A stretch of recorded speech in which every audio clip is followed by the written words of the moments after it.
over the years I've featured quite a few different music formats, and in amongst those were ones that were aimed specifically at children. Now, when I was a child, my age was in single digits in the 1970s, I'd have something like this, the Fisher-Price record player, which was really just a music box, and it was capable of playing things like Twinkle Twinkle Little Star. But in the 80s, towards the end of the 80s, things changed a little bit when somebody realised that if you were to create a product for children that could play music, but that music was contemporary hits, you'd be able to get those children to buy those hits, thereby increasing the money that went into the pockets of the record labels. So the one that I featured from the late 1980s, from the analogue tape era, that falls within this category was the Pocket Rockers. Tiny players, tiny tapes, pocket rockers, tapes and accessories sold separately, batteries not included, from Fisher-Price. But moving along to the year 2000 and the personal digital music player had become commonplace, so along came HitClips. Hit it! Coming at you right between the ears is HitClips. You can collect them all. HitClips! But of course, technology never stands still. By the time we get to 2003, there's another well-established product on the market that's ripe for converting into a toy for children. That's the portable personal video disc player. So, following the pattern of what had gone before, a new, cheaper version of that was created, and that was called VideoNow. For kids on the go, VideoNow is the portable pocket-sized media player with its own customized software. Each personal video disc features 25 uninterrupted minutes of your favorite programs. VideoNow. You can watch your favorite shows on your own personal video disc player. Players, discs, and headphones sold separately. Batteries not included. Now, over the years, there have been some pretty compromised ways to watch video on the go. But to use the modern day vernacular, if you thought watching SpongeBob SquarePants on a Game Boy Micro was less than ideal, VideoNow says, hold my pint. I get it. Not feeling up to karate, huh? Hey, SpongeBob, throw us the ball.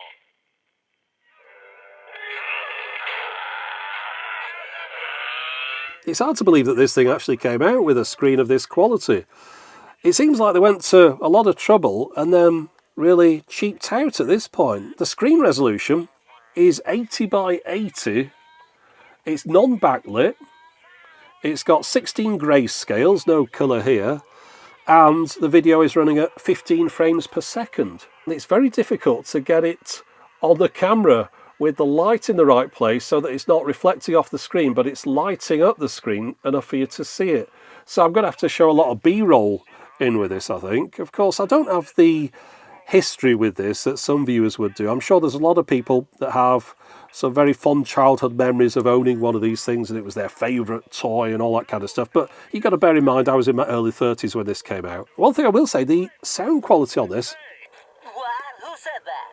really not bad at all. And in fact, that's what does all the heavy lifting. That's filling in the story. You're hearing the story more than you're watching it really on the screen. But yeah, if you just had to rely on the images there, at times it's really quite difficult to see what's happening at all. It's got to be the worst video quality format that's ever been commercially released. I'm not talking about early John Logie Baird experiments here. I'm talking about things where you could go in a shop and buy a video on a format to watch on your player. I mean, it's even worse than Cartrivision, and that wasn't all that. I suppose I should also draw the attention to the fact that despite this being very much a portable format, it has zero shock protection. So even the most gentle of knocks will cause the video to skip. Wait, Sandy, you can't. Because we were gonna... The VideoNow format was known as the PVD, or Personal Video Disc, and each one of these could hold approximately 25 minutes of video, which is enough for 2 episodes of SpongeBob. But whilst they might look the same size as both a GameCube disc and a CD single, they are in fact a little bit larger. These have a diameter of 8.5 centimetres, whereas both these are 8 centimetres. So I'll just give you a quick tour of the player. Now, surrounding the screen are buttons for play, pause, stop, next and previous chapters. Along the top, you can't see them here, are wheels for the volume and contrast, and on the back is the battery compartment. That takes 2 AA's, and on the bottom is a headphone jack for the mono sound output. Now, pressing the play button turns the machine on, and once it's on, it reads a disc, and you're greeted with a basic menu which lists the chapters on the disc. Now, this one has 2 episodes of SpongeBob SquarePants SquarePants, followed by one advert for another Nickelodeon show. Now, when this came out, it cost $50, and in a similar manner to the original Game Boy, which, for context I should mention, was launched 14 years earlier in 1989, this one had a front light that was available as an optional extra, so you could watch the screen in the dark. Now, as you can see towards the bottom right here, there's a triple disc set which costs around $15. And then over on this page, we've got some of the single disc titles, and you can see that those cost around $8 a piece. You might have thought that a low-resolution black and white screen like this would really hamper sales, but apparently after the first year on sale, which was 2003, they'd managed to shift 1 million of the players and 4 million of the disc to go along with them. But despite that success, after that first year, Hasbro decided to completely overhaul the product by adding in colour. And to show you one of those colour models, well, I'll have to turn on the time machine to bring back one that's brand new in box.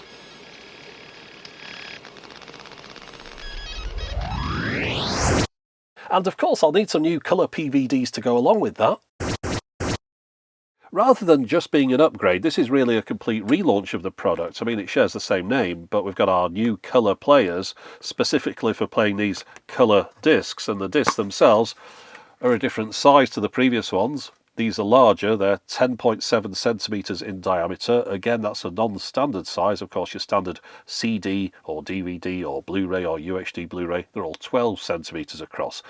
The reason for the non-standard size is because there was authoring software for PVDs that you could purchase, and therefore you'd be able to make your own discs for this machine, but to ensure that you're not just using any old discs, you had to buy the special PVDs, which would no doubt cost quite a bit more. Now, with the discs I've got here, I've got two sealed ones and this Tony Hawk's one here, and these two will have live action video in them, and that's something I'm interested in seeing on this player to see how well it copes with that. We're still dealing with the 15 frames per second here though, and the resolution on the player is a startlingly high 216 by 160 pixels.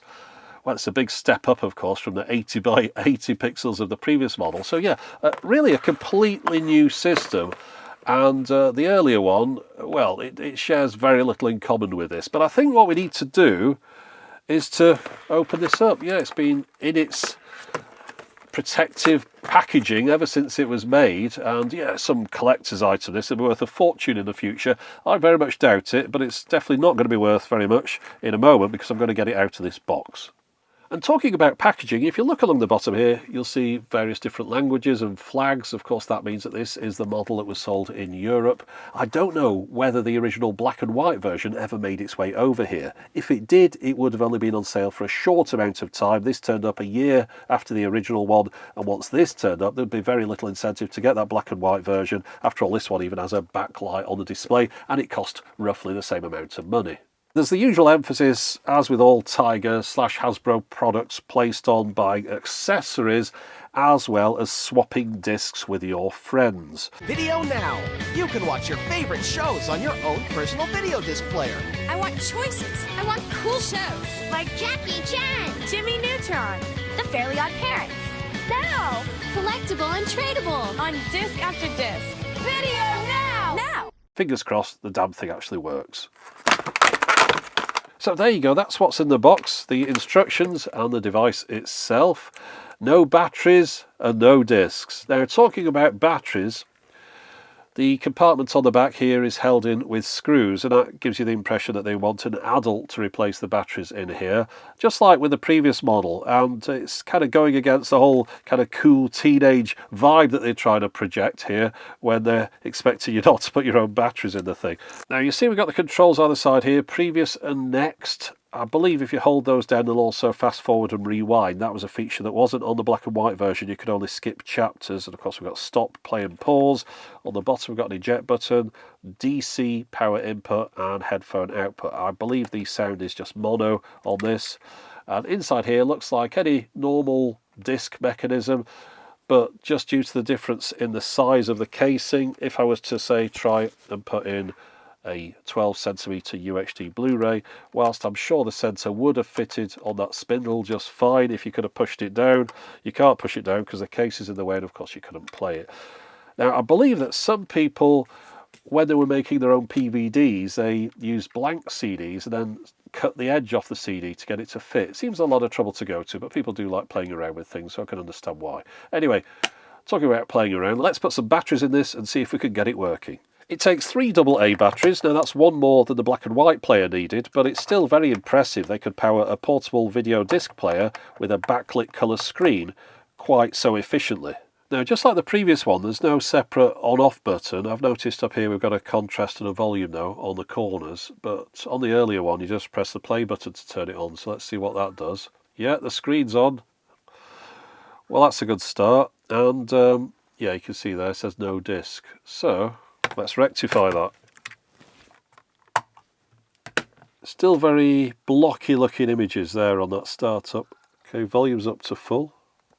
There's no sound. That's the volume control there. It's not oxidised, there's just nothing at all. That's maximum. Wonder if we've got anything coming through that headphone socket. Let's find out. Well, that's working. Of course, we've got it content matches. Maybe I best unplug the thing anyway. But yeah, the speaker's not working. So as you can see here, the screen is really very prone to picking up reflections, which is really making it quite difficult to show on camera. We've got a contrast control here, and that goes from either too dark all the way up to washed out. So once you get it somewhere in the middle to what would be the sweet spot, it's still quite difficult to see the screen properly because it turns out the backlight is very dim. Now, of course, that will be to save battery power, and it's non-adjustable. But I was expecting this screen to be a little bit more vibrant, and as it is, it doesn't look too much different from one of those screens that requires external lighting. You gotta ask yourself some questions. Does your video player offer over 100 discs to pick from? Does your video player have a super bright screen? No, it doesn't. Now, this screen is never going to look bright and vibrant. However, I do think it could perhaps look a little bit better than this, because I don't think the production value on this disc is going to be of the highest quality. It's probably all just shot on videotape. So let's try something else. I've got this still sealed Star Wars disc, that's easy to say, and this one contains 3 discs. I'm sure they'll have spent a little bit more on the production values here. We've got disc 1, the story of Luke Skywalker, disc 2, the story of Anakin Skywalker, and disc 3, behind the scenes of Star Wars. So let's open it up and give this one a go. Now, I'm not sure how good your eyesight is, but in case you can't read this section here, it says, for use exclusively with the VideoNow Colour Personal Video Players, plays only on the VideoNow Colour Personal Video Players, will not play on the VideoNow Black and White Player. Rather obvious because the disc won't even fit in the black and white player. However, in a bit we'll try it the other way around and see if we can get a black and white disc in the colour video player and what happens when you try and play that. But for the moment, let's have a go with this one in the colour player. Now, since the speaker isn't working on this one, I'm going to plug the headphone output directly into the camera. It is mono audio, but you're going to hear it on both channels. Jumping through things, and I look so brave. It was pretty exciting. I felt very action star. In Phantom Menace, there were 4 or 5 Jedi. In this one, there are 400 or 500 Jedi. Which is an amazing sight. Okay, now I just want to say something about this screen quality. It really has been a bit of a struggle trying to record it for this video, and that's because it's just such a poor quality. I understand that the VideoNow is a product that was designed for children, and I'm a grown adult in 2022 reviewing this product, but still, 2004, when this came out, was not the dark ages as far as flat screen technology goes. This is just a very poor example of it. I understand, of course, they would have been under various constraints. One would have been the cost of the overall product and therefore the cost of the components that go in it, but also with regard to this screen, it would have especially been important that it had low energy consumption, given that this thing just runs off those 3 AAAs. But even bearing all those things in mind, this is a terrible quality screen, and much better things were available back then. In fact, let me just get my Game Boy Micro. Right, here we go. So it isn't the same year, 2005 that came out, as opposed to 2004 of the VideoNow Colour. But we're in the same kind of ballpark here as to the kind of screen that they could have put on this thing if they'd have wanted. No doubt the thing would have cost more and it would have used more battery power, but maybe they just should have stuck more batteries in it or used rechargeables. Of course, the Game Boy Micro had the benefit of running off rechargeable batteries and also coming in at a higher price point. But this is the only device I've got from this year, just to give you a bit of a comparison as to what kind of screens were available around about 2004, 2005. Now, I promised before that we'd find out what happens if you try and play one of the original black and white VideoNow discs in a colour player. So let's have a look at that now. Of course, as I mentioned, it can't go the other way around because the discs won't fit in the other machine, but we'll see what this one does. And there you go, it's working just fine. So yeah, if you upgraded from your black and white player to a colour one, you'd still be able to play all the black and white discs that you'd already collected. But it's totally top secret. Let's do it. Okay, so just preemptively answering a couple of questions. For example, what happens when you put a PVD in a computer? Well, the answer is the computer identifies the disc as a CD. The data on this SpongeBob black and white disc takes up 350 megs, whereas the colour Tony Hawk disc holds nearly 600 megabytes. Now, the contents of a disc look like this. It's a series of audio files, and one of those files from the black and white disc sounds like this.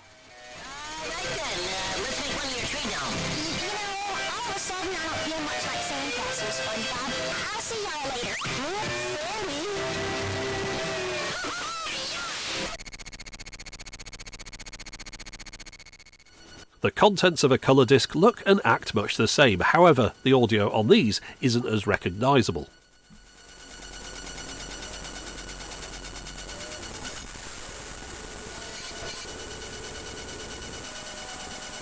You might be wondering if the VideoNow was capable of playing back a normal audio 8cm CD. Well, the answer to that is no, and that answer is the same whether or not you're using the colour or the original black and white machine. But if you really want to know more about the technical side of the PVD, you'd be better off looking at an old thread that's on the Videohelp forum, and I've linked to that in the video description.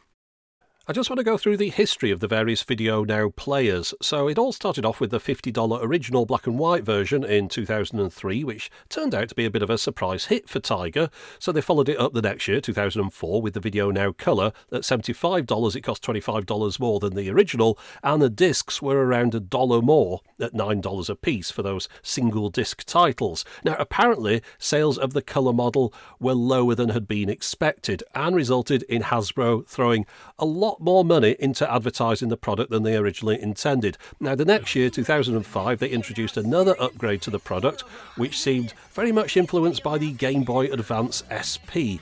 Now, this one boasted a larger screen, which also looks quite a bit brighter in any demonstrations I've seen online. And the player also gained some very limited interactivity abilities, which worked with a small number of discs and let the player access some simple menu-based quiz-type games. But notice, however, they're dealing with diminishing returns at this point now.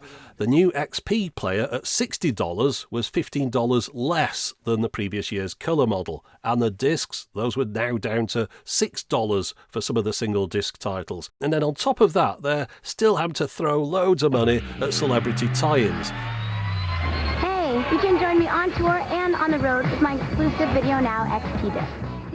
Now, there was also another model of player that I skipped over. Around the time of the launch of the colour model, a reskinned version of it called the VideoNow Junior was created for even younger children, and they had their own range of preschool type titles to go along with it.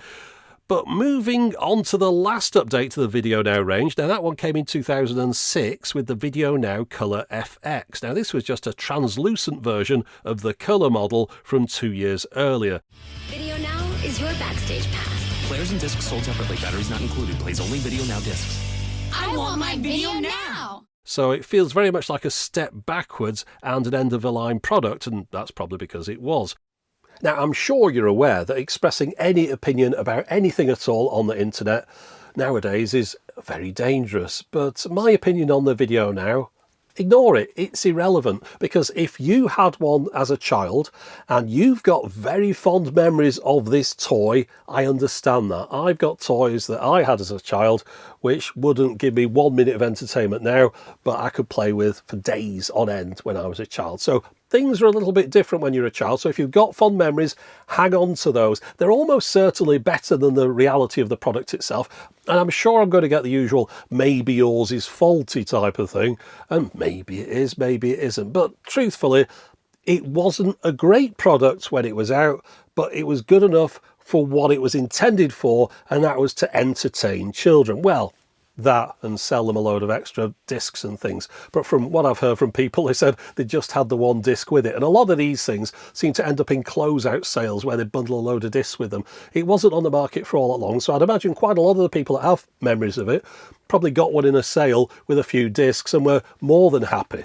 And talking of prices, these are the last official ones that I could get from the VideoNow website, and you can see that the colour FX players were being sold at this point at $30, with single disc titles costing $6. But look at the bundle on the XP at the bottom left. Now that's a player together with a number of titles for just $50, and according to this other advert, that bundle included a total of 17 PVDs, so the whole thing originally supposedly had a $120 value.